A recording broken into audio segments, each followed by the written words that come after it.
que además ha sido muy entusiasta, ¿no? Y pues en la parte esta, clases, aunque es investigador de física, ¿no?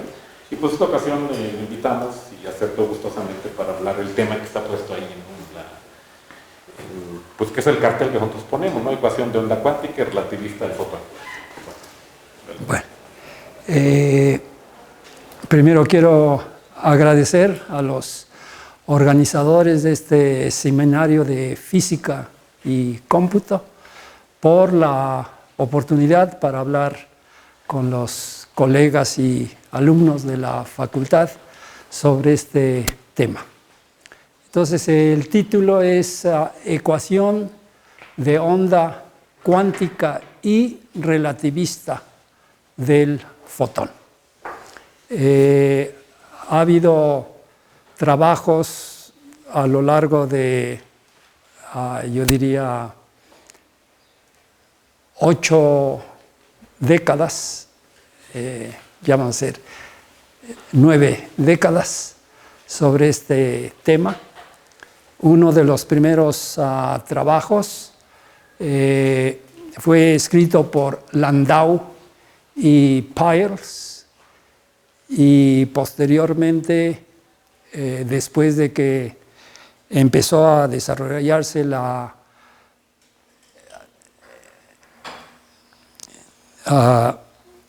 electrodinámica cuántica, algunas otras personas notables consideraron también la existencia de este tipo de ecuación. Puedo mencionar, por ejemplo, a Laporte y Uhlenbeck. Ellos trabajaban en física atómica.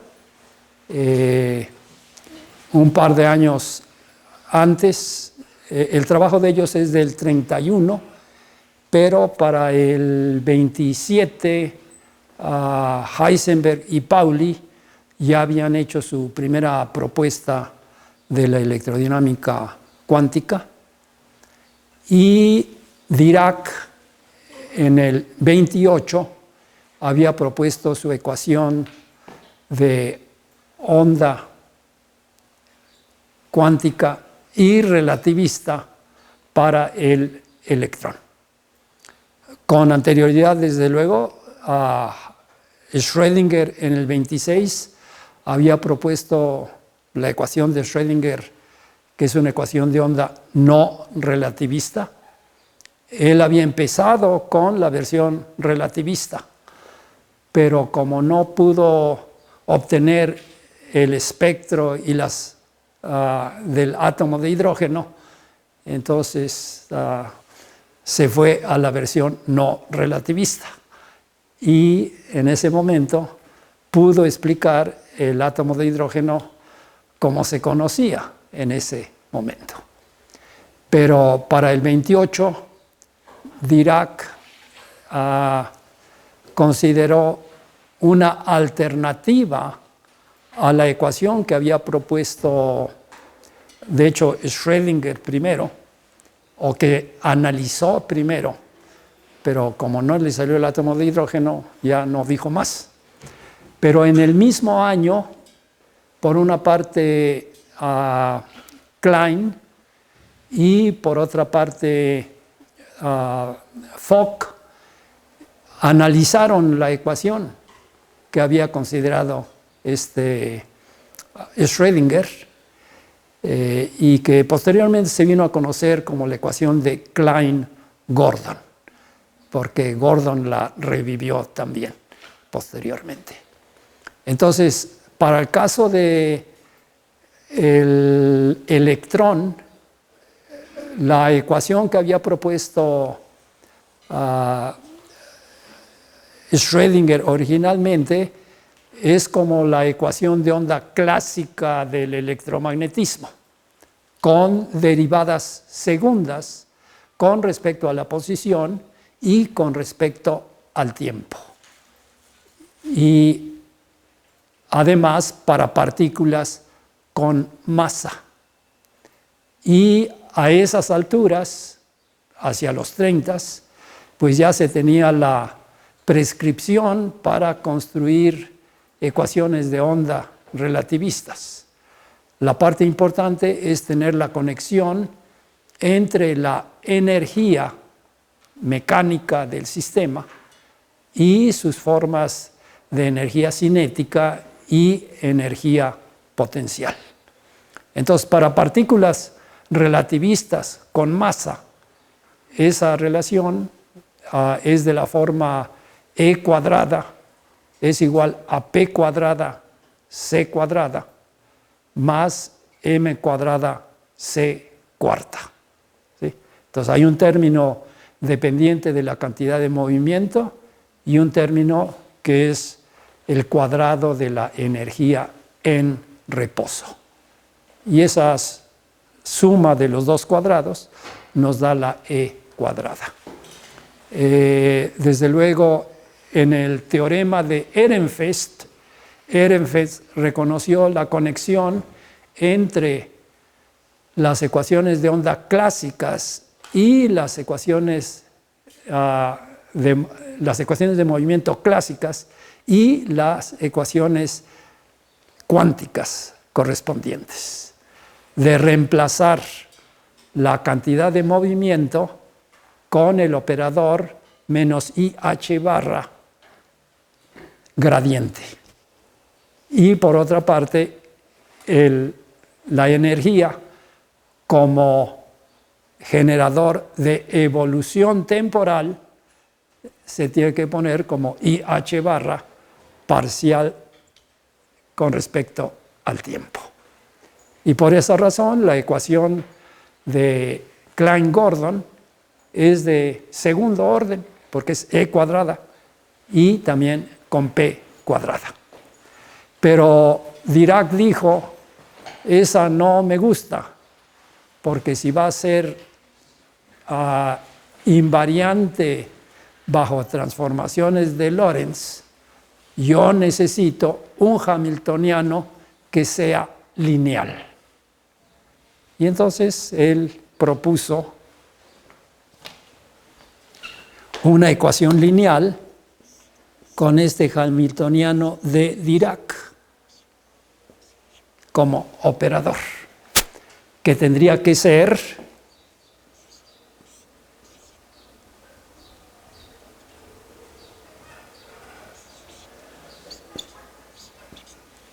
lineal en la cantidad de movimiento y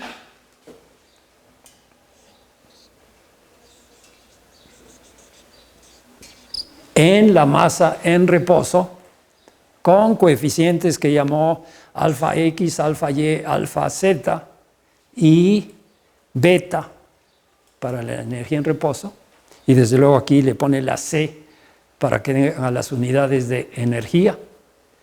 Y entonces la ecuación de Dirac toma esta forma. Y también quiere que sea lineal en la energía. Y entonces por esa razón, para el término de energía, esta es la ecuación de Dirac con el hamiltoniano de Dirac. Pero también con la condición de que si le aplica dos veces el hamiltoniano de Dirac, aterrice en el hamiltoniano cuadrático que habían utilizado Schrödinger y Klein y Gordon. Desde luego, si ustedes elevan esto, lo aplican dos veces, pues van a tener términos en px cuadrada con alfa x cuadrada. Pero van a tener también términos de px con py multiplicados por alfa x, alfa y, más alfa y, alfa x. Esto que pensó él que iban a ser coeficientes, se encuentra que son objetos más complicados. Pero esa complicación tenía que ver con que el electrón tiene spin 1 medio. Y en el camino Dirac encontró que había soluciones con energías positivas y energías negativas.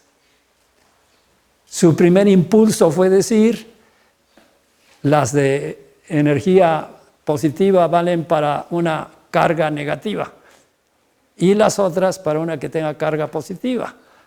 Las partículas que se conocían en ese entonces eran el electrón y el protón, pero da la casualidad que tienen masas diferentes. Pero como seguramente saben ustedes, en la ecuación de Dirac estaba implícita ya la existencia de partículas y antipartículas, que posteriormente ya se le dio la interpretación correcta cuando en 1931 Anderson descubrió el positrón en el estudio de los rayos cósmicos. Y entonces ya Dirac dijo, no, es para un electrón positivo. Bueno, pero lo único que quiero señalar es que esta ecuación, que es cuántica y relativista, es lineal. ¿Okay? Y entonces ahora vamos a entrar en materia de lo que nos corresponde hoy. La referencia que está ahí abajo es de Cobe y la llama precisamente una ecuación tipo Schrödinger relativista. Ya es redundante decir de onda cuántica, ¿verdad? Porque ya es de tipo Schrödinger. Entonces, esta es de tipo Schrödinger, pero con hamiltoniano de Dirac. Entonces, el propósito de esta plática es señalarles que las ecuaciones del campo electromagnético, todo el mundo lo sabe, son las ecuaciones de Maxwell. ¿Ya? Son la ley de Gauss eléctrica, la ley de Gauss magnética, la ley de Faraday-Lenz, la ley de Ampère y Maxwell con la corriente de desplazamiento. Lo que hay que reconocer es que estas ecuaciones son ecuaciones acopladas, pero se pueden desacoplar aplicándole el rotacional a esta ecuación con rotacional y también a esta otra. Notan que estas son las ecuaciones que acoplan el campo eléctrico y magnético. Y desde luego son la ley de Faraday de la inducción magnetoeléctrica. Variaciones del flujo magnético producen circulación de campo eléctrico, pero con mano izquierda, como dijo Lenz, para ser consistentes con la conservación de energía. Y por otra parte, esta es la inducción electromagnética. Variaciones del flujo eléctrico se traducen en circulación de campo magnético. Entonces tenemos la ley de Ampère de circulación a mano derecha también, ¿verdad? Entonces, son estos términos los que están detrás de la ecuación de onda clásica. Y desde luego, simplemente si ustedes sacan aquí el rotacional del rotacional, pues van a tener un término de gradiente de la divergencia de B, que es 0. Y el otro término es menos divergencia del gradiente, que es el laplaciano. Entonces ya tenemos una de las piezas del operador de onda de D'Alembert, ¿verdad? Y nos falta el otro. De este otro lado vamos a tener el rotacional de J, que va a funcionar como la fuente desde la magnetostática. Y por otra parte, tenemos uno entre C, parecida con respecto a T, del rotacional de E. Pero este rotacional de E lo tomamos de aquí y nos va a quedar menos 1 entre C parcial segunda Ahí está el término de derivada segunda con respecto al tiempo. Y ya tenemos el operador de D'Alembert para las ondas electromagnéticas en electromagnetismo. Bueno, con la condición de que lo que llamamos radiación ocurre en regiones donde no hay densidad de carga ni hay densidad de corriente. Lo cual implica, desde luego, que van a ser campos transversales. ¿Ya? Entonces, es de aquí de donde viene la transversalidad de las ondas electromagnéticas con respecto a la dirección de propagación, pero también ortogonales entre sí, porque el rotacional es un vector perpendicular al vector al que se le aplica. ¿Está bien? Bueno, entonces, y además nosotros sabemos que en 1905 Einstein escribió su artículo sobre la electrodinámica de los cuerpos en movimiento y a partir de los dos principios, el principio de relatividad y el principio de constancia de la velocidad de la luz, que desde luego en la teoría de Maxwell es la razón de la carga, de la unidad de carga electromagnética a la unidad electrostática y que fue medida experimentalmente por Kohlrausch y Weber antes de que llegara Maxwell y que encontraron que coincidía con la velocidad de la luz. Y entonces esto es lo que hizo sospechar a Maxwell que la luz debía de ser onda electromagnética. Y entonces vamos a hablar de estas ecuaciones que sabemos que son relativistas, son invariantes bajo transformaciones de Lorentz. Lorentz construyó sus transformaciones pidiendo que estas ecuaciones mantuvieran su forma, ¿verdad? Pero no les dio la interpretación apropiada. Einstein deduce sus ecuaciones de transformación de Lorentz a partir de principio de relatividad y de constancia de la velocidad de la luz.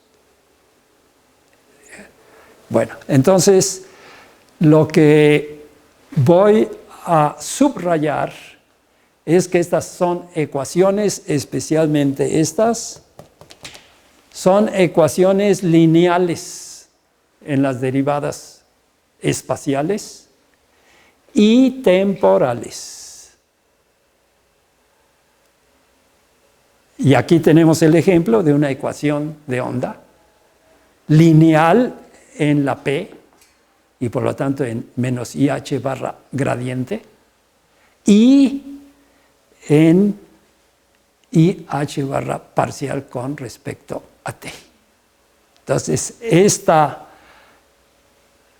características comunes, ¿verdad?, de ser invariantes de Lorentz, por eso es importante decir, son ecuaciones relativistas, pero, desde luego, estas ya implican ondas electromagnéticas, ¿verdad? Pero lo que ahorita queremos es poner lo cuántico. ¿Sí? Entonces, lo cuántico es lo importante. Pero, desde luego, todo lo cuántico, ¿cómo entra? Pues todo lo cuántico entra a través de la constante de Planck. Entonces voy a hacer un ejercicio que hace Kobe en su trabajo. En esta vienen literatura amplia de las 6 décadas anteriores de gente muy importante que propuso ecuaciones. Y hay algunos que se arrepintieron. Entre ellos, Peierls, cuando hizo su colección de trabajos selectos, incluyó el de Landau y Peirce, con el comentario de decir, este trabajo es importante por la metodología que desarrollamos. No podemos tener una ecuación para el fotón, porque el fotón no se puede localizar. Es lo que dice. Dice, este trabajo metodológicamente fue importante porque es lo que utilizó Fermi para su descripción del decaimiento beta. Entonces, Oppenheimer mismo en el 31 también escribió un artículo, pero en el sentido de decir, vamos a ver lo que tenemos y lo que no tenemos, incluyendo una ecuación para el fotón. Bueno, entonces vamos a hacer un ejercicio que hizo Silverstein desde 1907, utilizando algo que vio en el libro de ecuaciones diferenciales de Riemann. Lo único que voy a hacer es reescribir estas dos ecuaciones, para lo cual el rotacional de cualquier vector lo podemos escribir así. ¿Va? Vamos a considerar la E o la B que están aquí. Entonces, este rotacional lo podemos poner así. Nada más hagan sus multiplicaciones y ya tienen las componentes respectivas. ¿Están de acuerdo? Y aquí, atención, prestamos atención a la diferencia entre el término de Lenz, Faraday, Henry, y el término de desplazamiento de Maxwell, con diferencia de signo. Pero ese menos 1, siempre lo podemos convertir en I multiplicado por I. ¿De acuerdo? Y entonces no solamente vamos a escribir estas dos ecuaciones, cada una por su lado, sino lo vamos a escribir como una sola. Eso lo hizo Silverstein en 1907 y es matemáticas nada más. Pero desde luego ya sabemos que las matemáticas son el lenguaje y a veces ese lenguaje es importantísimo para dar pasos importantes. Entonces, vamos a poner esto aquí. Esta matriz la vamos a descomponer como algo que viene con parcial con respecto a X, algo que viene con parcial con respecto a Y y algo que viene con parcial con respecto a Z. Ahí está la corrección. Pues nada más simplemente hay que ver las entradas y entonces a la de la X pues le toca -1 y 1 aquí abajito, ¿verdad? Y a la Y le toca 1 aquí y aquí le toca -1. Y a la de la Z le toca -1 y 1. ¿Ah? Para la de la X le tocó 0 en el primer renglón y en la primera columna. Para la Y esta y esta. Y para la de la Z, esta y esta. Desde luego, el rotacional sabemos que es una operación, ¿verdad? El producto escalar es anticonmutativo. Y esa es la razón de las entradas que estamos teniendo aquí. ¿Ok? Y entonces ahí se dan cuenta ustedes que estamos a un paso.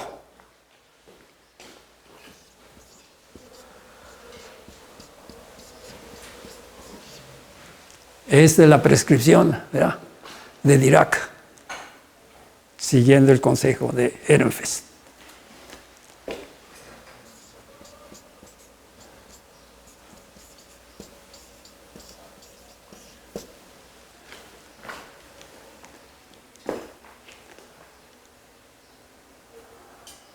Entonces,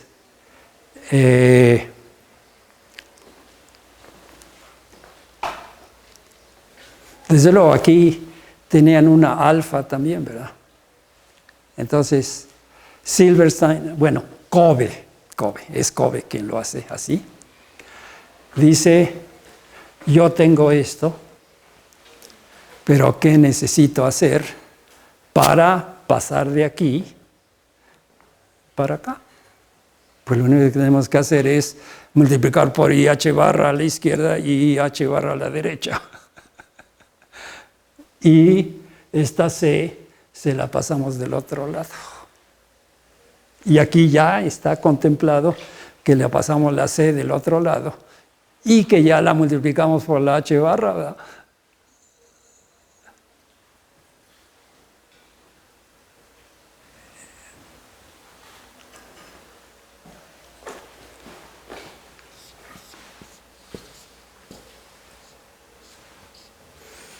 Este es el hamiltoniano que propone Covey, en el que notan ustedes que se tiene la C, se tiene la P y se tiene matrices. Aquí nosotros podemos ya factorizar la lambda C, ¿verdad? Pero ¿qué cosas reconocen que tienen? Lo que tenemos son las matrices de Pauli.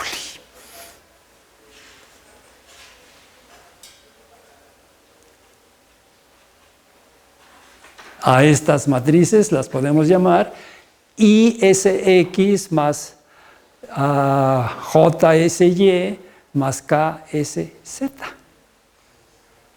Y ustedes pueden verificar que si suman los cuadrados, van a obtener 2 veces la matriz unidad.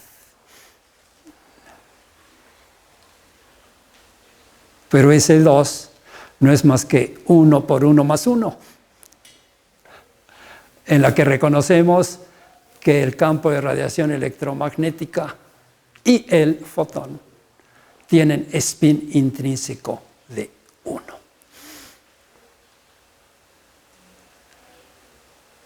¿Ok? Entonces, y esta lambda que está poniendo ahí, esta cosa la podemos escribir así. Ya factorizamos estas cosas y esto lo podemos poner en términos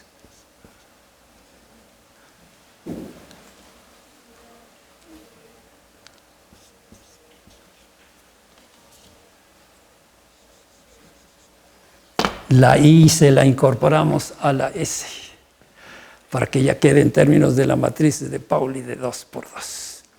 Pero no solamente eso, sino que también pueden establecer, entonces, S punto S, que no es más que S cuadrada, resulta ser 1 por 1 más 1 por la matriz unidad. Pero también pueden establecer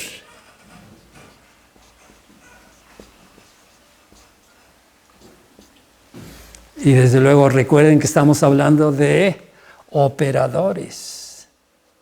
Si esto fuera nada más vectores, pues ustedes dirían eso es 0.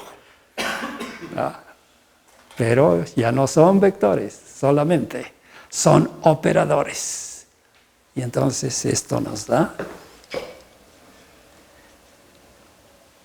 Y la H barra siempre se la pueden pasar aquí para que sea momento angular, ¿verdad? Y en esa versión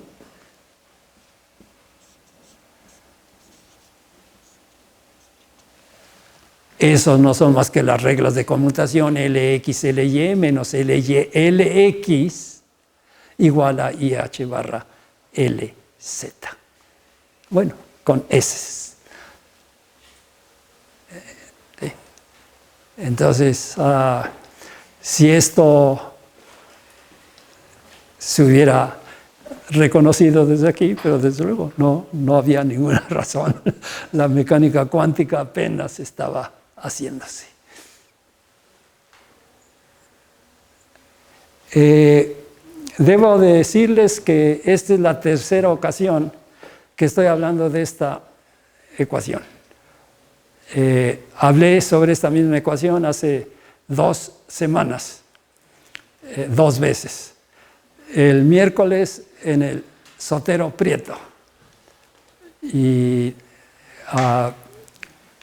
ahí la motivación que me hizo hablar sobre esta ecuación fue porque, desde luego, ha habido siempre mucho debate sobre el fotón.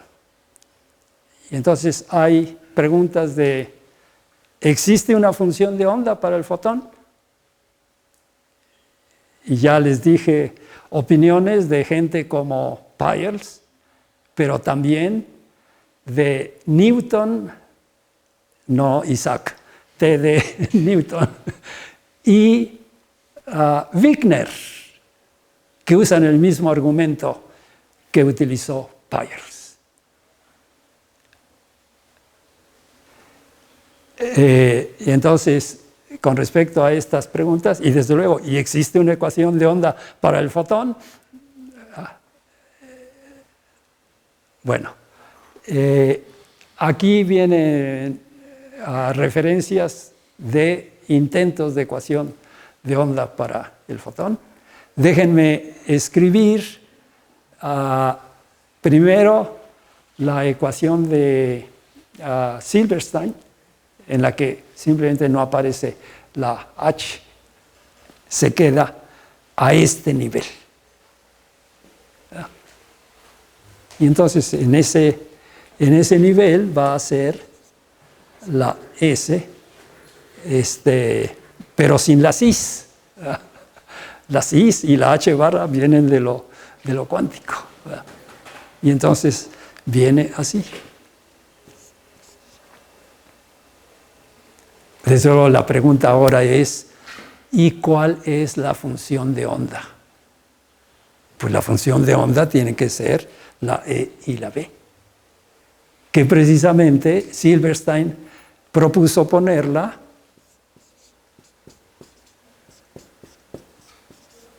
y es lo que está escrito ahí arriba en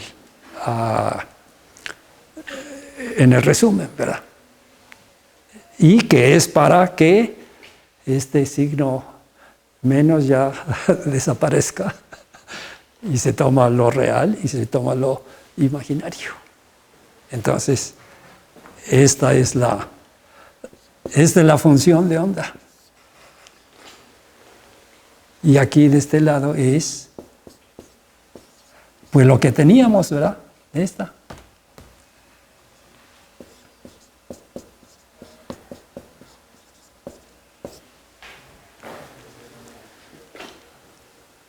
Cuando le metemos las IH barras y la C se la pasamos del otro lado, pues aterrizamos con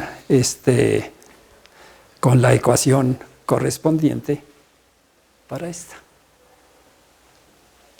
¿Ok? Con todo y la I. Y la P, que es la que... ¿Ok?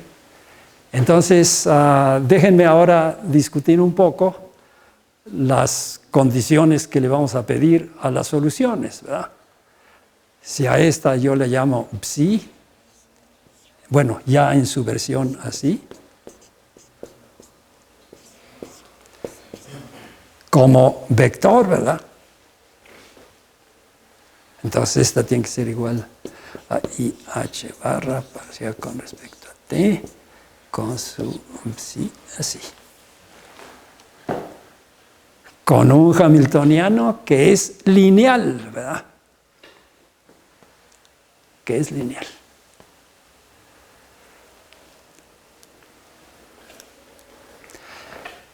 Esta lambda la pone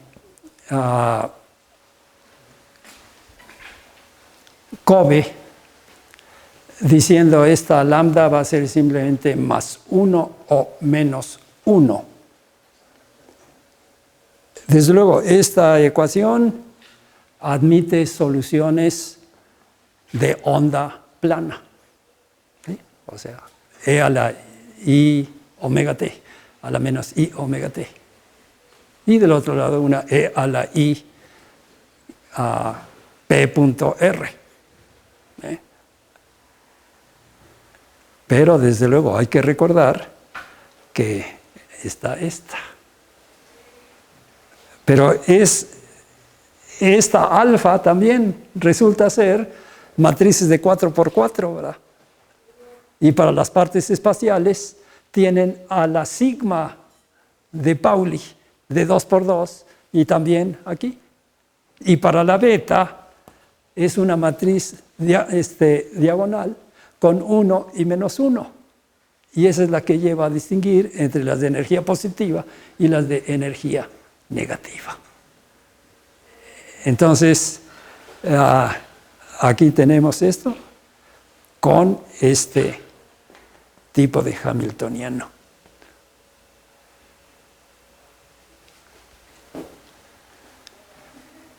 Desde luego, si esta es la función de onda, pues más vale que le impongamos qué condición. Condiciones a la frontera, al infinito. Que sean cuadráticamente integrables, ¿verdad? Entonces vamos a tener que poner psi estrella punto psi, pero esto va a ser e estrella punto e estrella menos i por más i es más 1, b estrella punto b. Pero eso nosotros sabemos de electromagnetismo que no es más que la densidad de energía. Y entonces ahora viene precisamente no Planck, viene Einstein, porque Planck no quería reconocer que la luz podía tener propiedades de corpúsculo. Pero entonces esa integral, ¿verdad?, con el factor que ustedes escojan según las unidades que escojan, ¿verdad?, 8pi sería en este caso, es la energía, y la quieren nada más para un fotón, pues entonces le toca h barra omega. Entonces, ni siquiera tenemos que calcular la integral, porque ya sabemos cuánto debe valer de acuerdo con Alberto. Entonces la normalización está dada para esta función de onda, que es E más B, por fotón. ¿Ya? Y de ahí en adelante, pues tenemos que hacer con esta ecuación de Schrödinger y sus soluciones lo que se hace con todas las funciones de onda, ¿verdad? En particular, psi estrella psi ya es una distribución, ¿verdad?, espacio-temporal, ¿sí? Pero que desde luego, y las preguntas es, ¿y se pueden visualizar o no se pueden visualizar? Bueno, los ingenieros que hacen cavidades de resonancia los han estado visualizando desde hace 130 años. Y por otra parte, si tenemos la función de onda, pues ya podemos tener también una, ya con la normalización, entonces esta función está normalizada a la unidad, ¿verdad? Entonces ya la vamos a ver como una distribución de probabilidad. Pero asociada a esta distribución de probabilidad tenemos también una distribución de corriente de probabilidad. Y tenemos una ecuación de continuidad. ¿verdad? Punto a punto y instante a instante, que nos garantiza conservación de probabilidad. Y después vamos a calcular ahora propiedades promedio, ¿verdad? Etcétera. Entonces, Cove enumera sucesivamente. Y entonces dice, yo quiero momento angular orbital. Pues sí, bueno, si quieres momento angular orbital, pues ponle R cruz P. Y entonces échatela. Y se la echa y saca, desde luego. Bueno, empezamos con la cantidad de movimiento, ¿verdad? Pues sí, cantidad de movimiento, al final de cuentas, va a ser energía entre velocidad de la luz, ¿verdad? No podía ser de otra. Y entonces sí, la cantidad de movimiento va a ser h barra vector de propagación.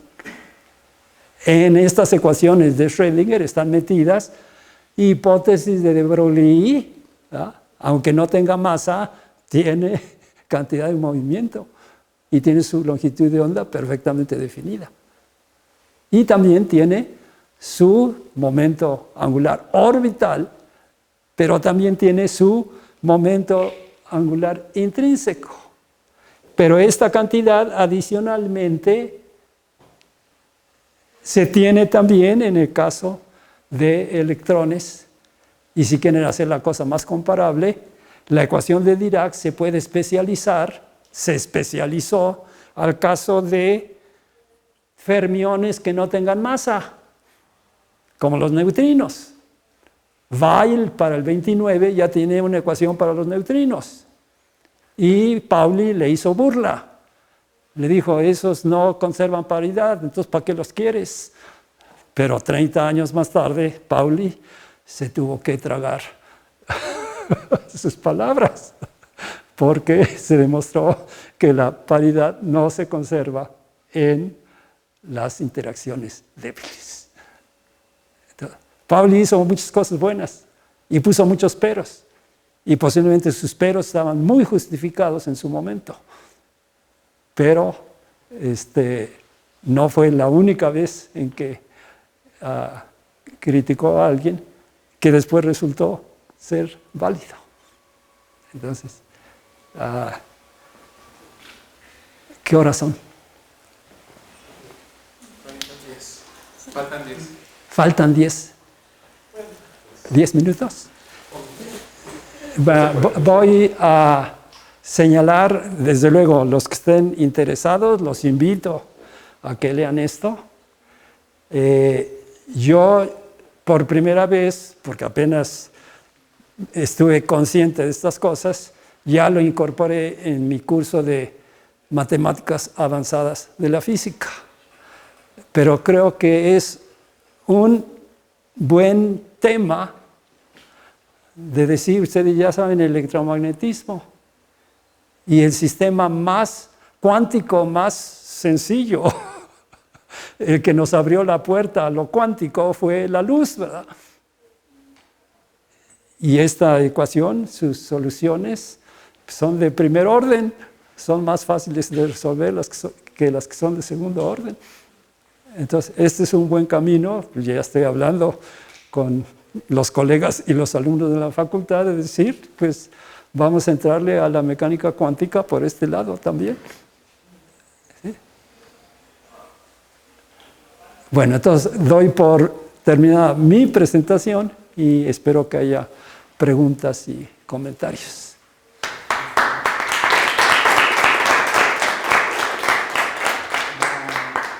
La corriente de densidad de probabilidad tiene que ver con el vector de Poisson. La densidad de corriente de probabilidad viene así.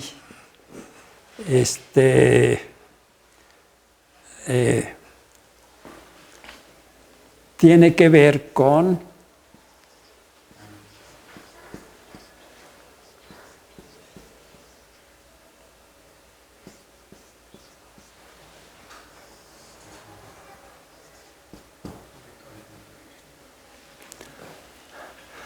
No le pongo la masa porque estos no tienen masa, ¿verdad? Sí. Es la densidad de corriente de probabilidad y es directo. Depende exclusivamente de poner las parciales con respecto a t en términos de este hamiltoniano. Así de fácil.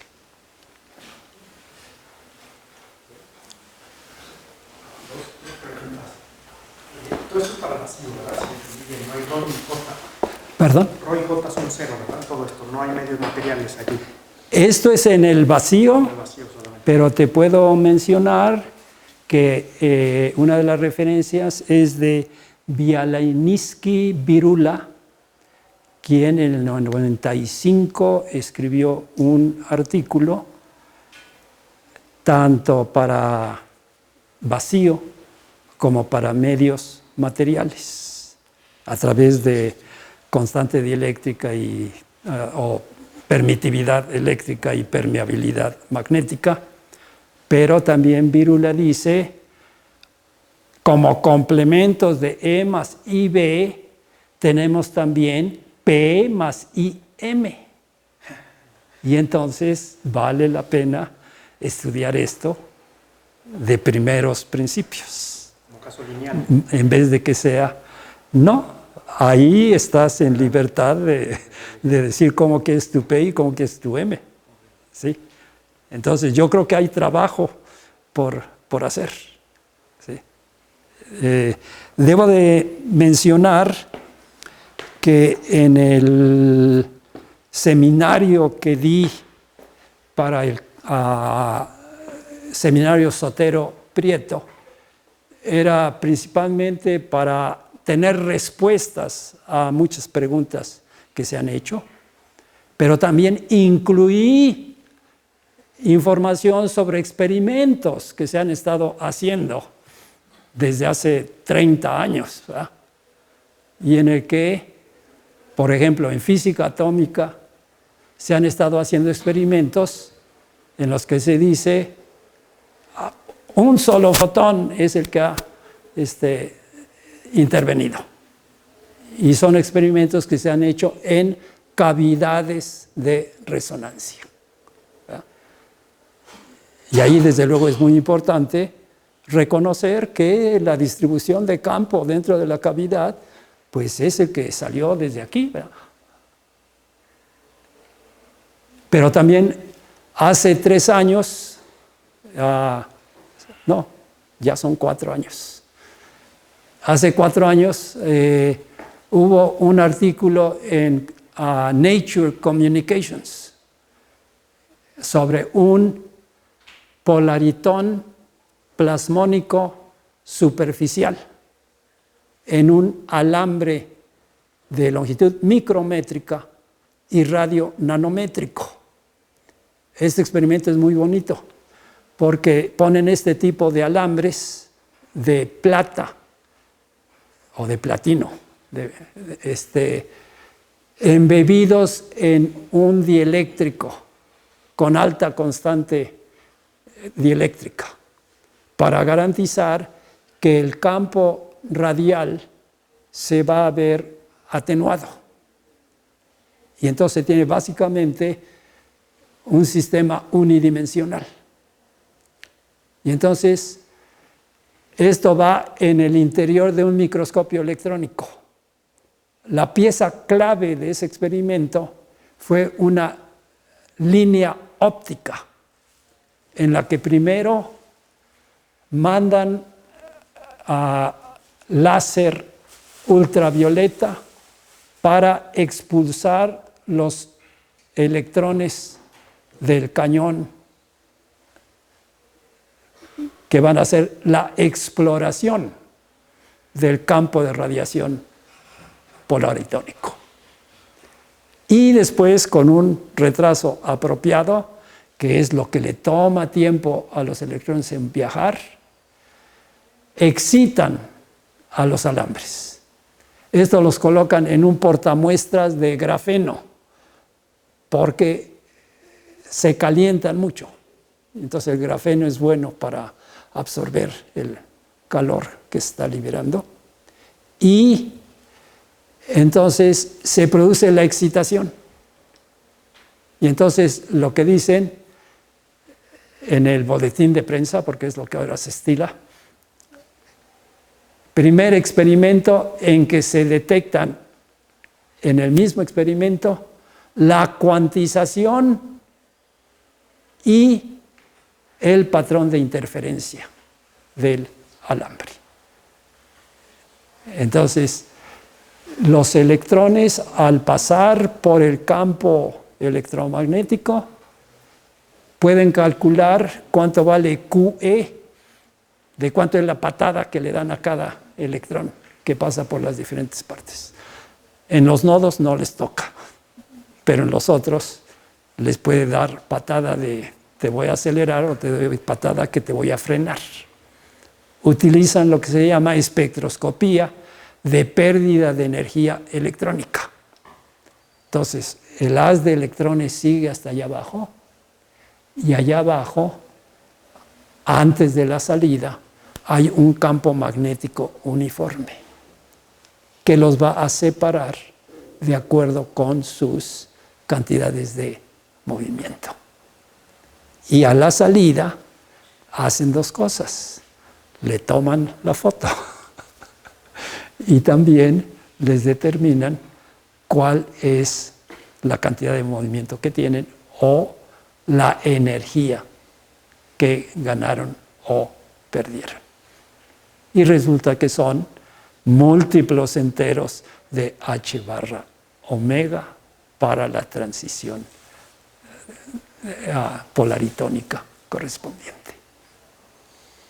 Víctor. Gracias. Está buena la plática, me gustó. Ahí arriba tienes en color verde las ecuaciones de Maxwell y ahí lo que manejas son los campos eléctrico y magnético. Las partes transversales. Y estas, como comúnmente las hemos manejado, son ondas que no están localizadas. Sí, déjame decirte algo. Parte de esto resultó, y Alejandro lo sabe muy bien, porque el año pasado hubo un homenaje a Rubén Barrera y hubo una mesa redonda en la que estuvieron Rocío Jáuregui, mi tocayo, Eugenio Méndez Méndez, Luis Mochán y Víctor Romero. Y desde luego cada uno dijo desde el principio cuál era la perspectiva desde la que estaba hablando. Yo andaba ocupado en ese momento por diferentes razones. Cuando llegué, Rocío ya había hablado, pero yo sé de lo que hace Rocío, entonces ya sabía más o menos. Pero precisamente para lo que dices y para estas soluciones que acabo de describir, entonces mi tocayo estaba diciendo, bueno, para mí el fotón es una onda plana, porque si es onda plana va a tener un vector de onda perfectamente definido. Y si lo multiplico por h barra, pues ya tiene cantidad de movimiento perfectamente definida, ¿ya? Y su energía, que no es más que la P multiplicada por la C. ¿Okay? Bueno, no con esta, sino con esta. ¿Okay? Pero entonces yo te doy una respuesta. Todavía no termino. Esa es la parte que más o menos es la antesala de lo que te quiero decir. Allá arriba te me dices, allá arriba el campo no está localizado, abajo cuando lo multiplicas y como acabas de decir, lo multiplicas por H barra omega, pues de alguna manera adquiere cierta localización. Y antes de que me des la respuesta entonces, lo que te quiero decir es que te quiero invitar a que le demos una función de onda, así como tú lo estás poniendo aquí, a los fotones que nosotros producimos en el laboratorio. Son el fotón. Sí. Nos agarramos uno por uno, pero nunca les hemos asignado una función de onda. Los hemos tratado de alguna manera y con ellos hemos hecho cálculos y los cálculos que obtenemos nos dan lo que obtenemos en el laboratorio. Pero nunca les hemos dado una función de onda de este estilo y me imagino que la función de onda depende de la manera de cómo cada laboratorio o cada lugar produce sus fotones cuánticos. Sí, nada más para ilustrar. Cuando hablamos de onda plana, desde luego, si tú calculas esta psi estrella psi, te va a dar 1 para cualquier lugar. Pues sí, ahí está entrando en juego principio de incertidumbre también, ¿verdad? Tú me dices, tienes cantidad de movimiento perfectamente definida, pues entonces no puedes decir en dónde está. Está por igual en todas partes, ¿verdad? Pero cuando lo quieres detectar, tú pones tu detector y detectas, ¿verdad? Con respecto a funciones de onda, Bialyniski y Virula tiene un artículo que se llama localización exponencial de fotones. Y desde luego describe todas las polémicas que ha habido. Entonces, literatura, yo creo que sí hay literatura, pero sí conviene que la gente la conozca. ¿Sí?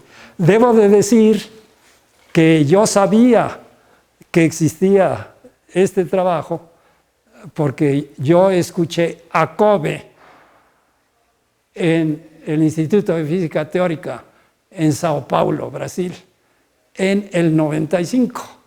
Estaba yo allá de año sabático, bueno, de trimestre sabático, con Valdir Aguilera. Pero Kobe, que trabajaba también con los colegas del Instituto de Física Teórica allá, estaba también de visita.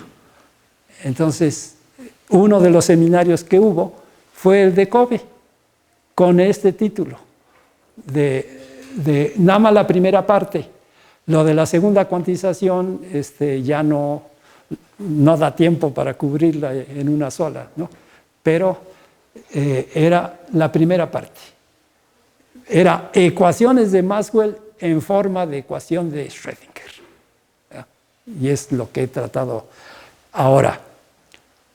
Mi comentario, yo no pude quedarme a la discusión tampoco en aquella ocasión, pero después yo ya le escribí a mi tocayo y le dije, si tú tienes onda plana, sabemos que Rayleigh nos dijo que la onda plana es una superposición de ondas entrantes y de ondas salientes. ¿Ya? Entonces, este es un estado fotónico, pero tú puedes tener otros. ¿Sí? El trabajo que presenté como el segundo seminario en el Sandoval Vallarta, hace 2 semanas o 3, lo llamé superintegrabilidad de esta ecuación. ¿Por qué? Porque nosotros hemos estado trabajando en soluciones de las ecuaciones de Maxwell para diferentes geometrías. Y desde luego, según sea la geometría, así son las constantes de movimiento. Y desde luego estuvo ahí prometido decir ejemplos de soluciones conocidas y otras en construcción precisamente. Entonces, nada más para hablar de cosas recientes, ya una de ellas es de doble quinceañera. Los haces de Bessel se implementaron apenas hace 32 años, en el 87, por Durnin en Rochester. Estos se llaman haces ópticos invariantes en propagación. Los haces normales se difractan. ¿Ah? Pero estos con distribución de funciones de Bessel son la extensión natural de la onda plana, en la que dices tienen en común E a la I K Z, K sub Z, Z. Pero la K transversal la distribuyes aquí. Y las de Bessel son 31 doble quinceañeras, pero las otras son de creación más reciente. Las de Mathieu se implementaron en el INAOE por Julio César Gutiérrez Vega. Y las de Weber, las de Mathieu es en geometría elíptica. Y si tú agarras, tenías las de Bessel, pero ahora en vez de centro tienes dos focos, y ahora manda el foco al infinito, y entonces lo que tienes son haces parabólicos con funciones de Weber. Eso se los inventó también y los implementó Julio César, ya había sacado el doctorado y regresó a Monterrey, y ya estaba en Monterrey cuando los implementó en el 2004, por ahí.